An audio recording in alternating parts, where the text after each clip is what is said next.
Fight Club, 1999. Fight Club is not about rebellion. That's the first lie it sells you. You walk in thinking it's a story about breaking free from cubicles, from IKEA catalogs, from the soul-crushing monotony of corporate existence. But here's what the film is actually showing you: identity collapse under the weight of consumer emptiness. The narrator doesn't wake up one morning and choose Tyler Durden. He fractures. Tyler isn't freedom incarnate. He's a psychological survival mechanism, a manifestation built from suppressed rage, masculine insecurity, and the void where meaning should be. And here's the part that destroys the entire cool rebel interpretation.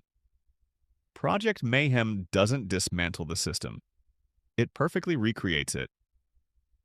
Look closer. Uniforms, military ranks, strict hierarchical rules, blind obedience, punishment for questioning. The men don't become liberated. They become easier to control. Tyler takes corporate drones and transforms them into fascistic followers.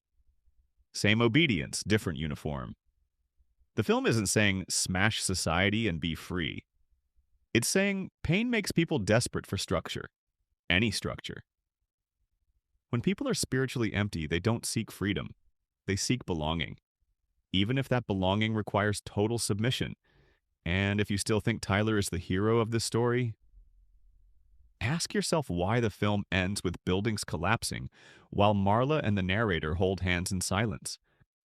Not celebration, not revolution, just two broken people watching destruction, realizing they've solved nothing. The Truman Show, 1998. This film isn't about surveillance. It's about comfort as a cage. Truman's world isn't controlled by walls or guards or locked doors. It's controlled by routine. Same job, same streets, same neighbors saying the same lines. The genius of Sea Haven Island isn't that it traps Truman. It's that it makes imprisonment feel like safety. Nothing challenges him. Nothing threatens him. Nothing asks him to grow. Even his phobia of water isn't random. It's useful. It keeps him contained. And here's the scene that reveals the film's darkest truth. When Truman finally escapes through the door in the sky, the global audience watching him cheers and immediately switches channels. No riots, no protests, no collective awakening. Just, that was nice. What else is on?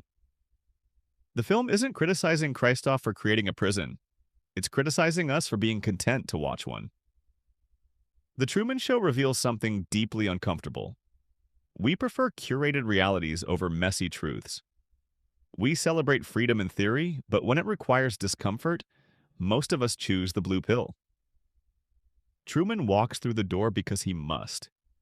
Because staying would kill his soul, but most people in that audience, they'd stay in Sea Haven. Because leaving requires courage they don't have. Be honest, if you were Truman, would you have opened that door? Or would you have convinced yourself the world outside wasn't real? C7N, 1995. C7N is not about catching a serial killer. It's about losing faith in humanity. John Doe doesn't want to escape. He isn't hiding. He isn't afraid of getting caught. He's orchestrating a sermon. Each murder is a grotesque art installation, designed to prove one thesis. People don't change. They just pretend when it's convenient. Detective Somerset knows this, that's why he's retiring. He spent decades watching human depravity, and he's done. He's ready to accept that evil wins because humanity is too apathetic to care. Detective Mills doesn't believe this. He's young, angry, righteous. He believes that evil can be punished, that justice exists, that the good guys win if they're persistent enough, and John Doe's entire plan hinges on proving Somerset right and Mills wrong. The box at the end doesn't contain plot, it contains philosophy. When Mills opens it and learns his wife is dead, that his unborn child is dead, John Doe completes his design. Mills becomes wrath. The detective who believed in justice abandons it. He pulls the trigger not because it's right, but because rage demands it. John Doe doesn't die a villain. He dies a martyr to his own nihilism. His final words aren't begging for mercy. They're serene, satisfied. Become vengeance, David. Become wrath. And Mills does. Here's the real horror. John Doe planned the entire ending knowing exactly who Mills was. He didn't need to force Mills to kill him. He just needed to provide the right conditions, and Mills' own nature did the rest. Which means the city didn't fail. Human nature did. And now we move to a movie people still defend, even though it makes them deeply, profoundly uncomfortable. The Sixth Sense. 1999. This movie isn't about ghosts, it's about denial. Yes, the twist is iconic. Bruce Willis was dead the whole time, but that's not the point. The point is why he didn't know. Throughout the film, Malcolm Crowe experiences countless clues. His wife never speaks to him. No one acknowledges him except Cole. He can't open doors. He's wearing the same clothes from the night he was shot, but he doesn't see it. Because ghosts only see what they want to see. Malcolm is so desperate to fix his failure with Vincent, to save one last patient, that he constructs an entire delusion where he's still alive, still working, still relevant. The Sixth Sense isn't about Cole's gift. It's about how we create false realities to avoid unbearable truths. Malcolm's ghost isn't haunting Cole. Cole is helping Malcolm realize he's been haunting himself. And here's the deeper layer most people miss. The film is about unfinished business keeping us trapped. Every ghost in the movie is stuck because they have something unresolved. The poisoned girl needs justice. The hanged teacher needs recognition. Malcolm needs redemption. They can't move on because they're clinging to the world of the living. The real message? Letting go is harder than holding on, even when holding on is killing you. And that brings us to the most misunderstood film of the entire decade. The one everyone thinks they understand. The one that's actually about the exact opposite of what you think. The Matrix, 1999. The Matrix is not about escaping a simulation. It's about choosing responsibility over comfort. Here's what most people miss. The people in the Matrix aren't prisoners. They're protected.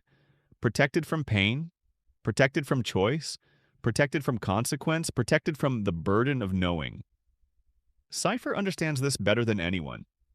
He knows the truth, that the Matrix is fake, that the real world is a burnt wasteland, that ignorance is the only path to happiness. So he makes a deal.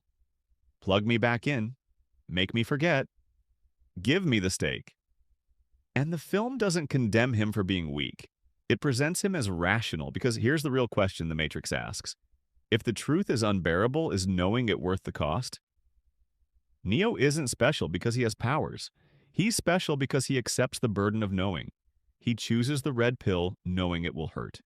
Knowing he can never go back. Knowing freedom requires constant vigilance and endless suffering. Most people in the Matrix aren't trapped. They're comfortable.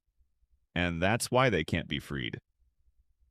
Agent Smith tells Morpheus, "The first Matrix was designed to be a perfect human world. No suffering, and it failed. Why? Because humans define their reality through misery and suffering. We need struggle. We need pain. We need the illusion of choice. The Matrix isn't evil because it enslaves humanity. It's brilliant because it gives humanity exactly what they want. A world where suffering is just tolerable enough to feel real, but not devastating enough to wake them up.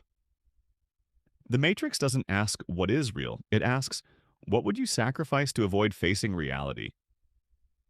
And here's the uncomfortable truth. Most of you would take the blue pill, not because you're cowards, but because ignorance genuinely is bliss. So here's my final question for you. Which of these films did you misunderstand the most? Drop it in the comments. Because if these 90s films taught us anything, it's this. The truth was always there. We just weren't ready to see it.